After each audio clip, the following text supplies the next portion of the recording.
क्योंकि इसका संबंध एक ऐसे व्यक्ति से है जिसका जीवन आपको आकर्षित करेगा। ऐसा कौन है? रावण। अब मैं आपको सर्वप्रथम इस ज्योतिर्लिंग की कथा सुनाता हूं। इसे संसार वैजनाथ धाम के नाम से जानता है।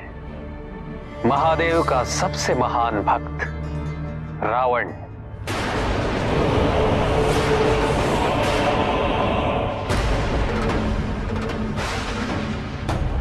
लंकाधिपति, महाविद्वान,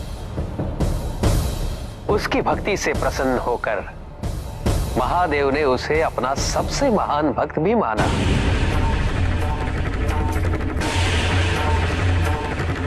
जब तक तुम्हारे मन में मेरे प्रति निस्वार्थ भक्ति भाव विद्यमान रहेगा, तब तक तुम मेरे परम भक्त बने रहोगे। मैं तुम्हें वरदान देता हूं दशरथ, तब इस संसार में तुम मेरे सबसे महान भक्त के रूप में प्रसिद्ध होगे। रावण की इच्छा थी कि महादेव उसके साथ लंका चले और वहीं निवास करे, ताकि वो अपना जीवन उनकी सेवा में समर्पित कर सके। मेरी केवल एकमात्र आवश्यकता है आपकी सेवा करना, और वही मेरी एकमात्र इच्छा भी है प्रभु, जिसे आपको पूरा करना ही होगा। महादेव ने कहा, वो अवश्य जाएंगे।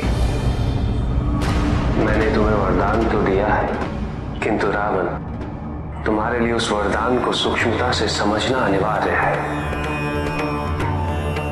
तुमने वरदान मांगा कि मैं तुम्हारे साथ चल सकूं,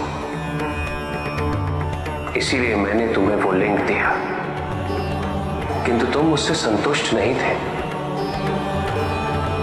क्योंकि तुम मुझे मेरे पूर्ण स्वरूप, मूल स्वरूप, सत्य स्वरूप में पाना चाहते हो। उचित है,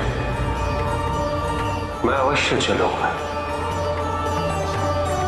किंतु पाषाण लिंग में अवतरित होने के पश्चात ही मैं कैलाश से लंका की यात्रा संपन्न करूंगा। मैं आपके उस पाषाण लिंग रूप को अपने इन हाथों में लेकर जाऊंगा। कल प्रातः मैं विग्रह रूप में अवतरित होकर तुम्हारा हो जाऊंगा। उसके पश्चात तुम मुझे यहां से ले जाकर जहां भी उतार दोगे, मैं वहीं स्थापित हो जाऊंगा। महाशक्तिशाली रावण को इसमें कोई कठिनाई नहीं दिखी और उसने ये स्वीकार कर लिया। कैलाश में सभी चिंतित थे, क्योंकि सबको विश्वास था कि रावण जैसा निष्ठावान और हठी भक्त अपनी समस्त शक्तियों के बल पे महादेव को लंका ले जाने में अवश्य सफल होगा। ऐसे में गणेश ने अपनी माता को वचन दिया, आपकी चिंता दूर करना मेरा कर्तव्य है, और मैं आपको वचन देता हूँ, पिताजी को उस लंका में कभी स्थापित नहीं होने दूंगा।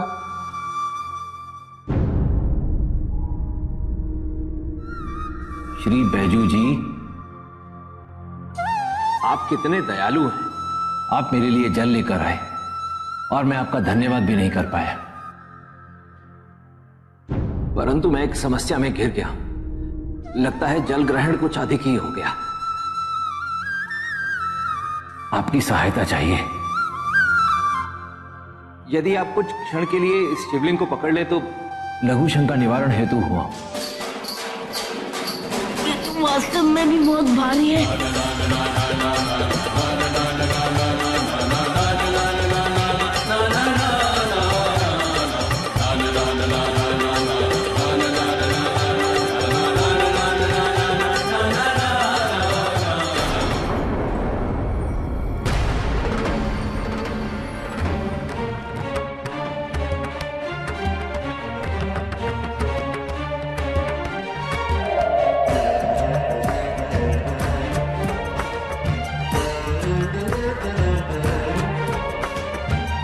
रावण, मैंने तुमसे कहा था रावण, तुम मुझे जहां भी रख दोगे मैं वहीं स्थापित हो जाऊंगा। आज से मेरा एक अंश सदैव यहां विद्यमान रहेगा।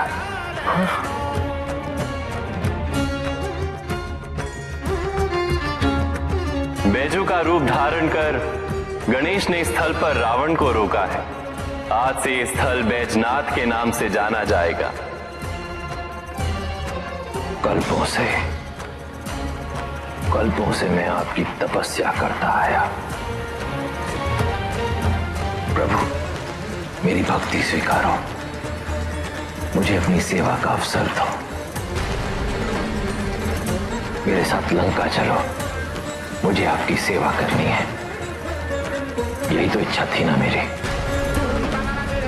और अब ये शिवलिंग लेकर कैलाश से यहां तक आया तो अपने पुत्र द्वारा छल करके मेरे आत्मसम्मान को क्षति पहुंचाई आपने। आप पर अपने 9 शीश अर्पित करके क्या मिला मुझे? आपका परम भक्त बन के मैंने क्या पाया महादेव? मेरी सेवा आपने अस्वीकार कर दी। उचित है, आप महादेव हैं। अपने निर्णय लेने में सक्षम, किंतु मैं भी मैं हूं, अपने निर्णय लेने में अति सक्षम।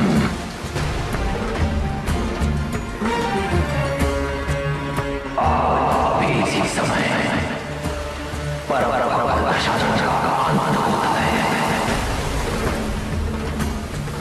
और उसी अंत से आरंभ होता है परम शक्तिशाली रावण का।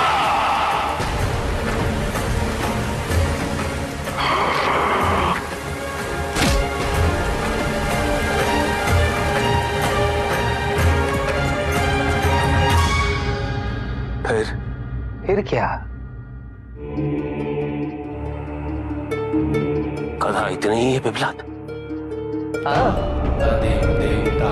क्या हुआ? समझ नहीं आई? समझ अवश्य आई। एक बात तो अवश्य समझ में आई। कौन सी बात?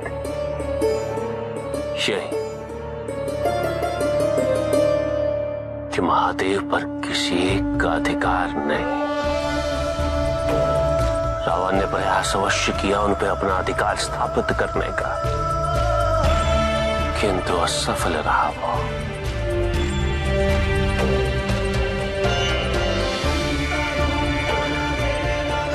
क्योंकि महादेव तो सर्वत्र है, सर्वव्यापी। उनकी दिव्यता को एक स्थान पर सीमित कैसे रखा जा सकता है? मुझे प्रसन्नता है कि आपने सही समझा।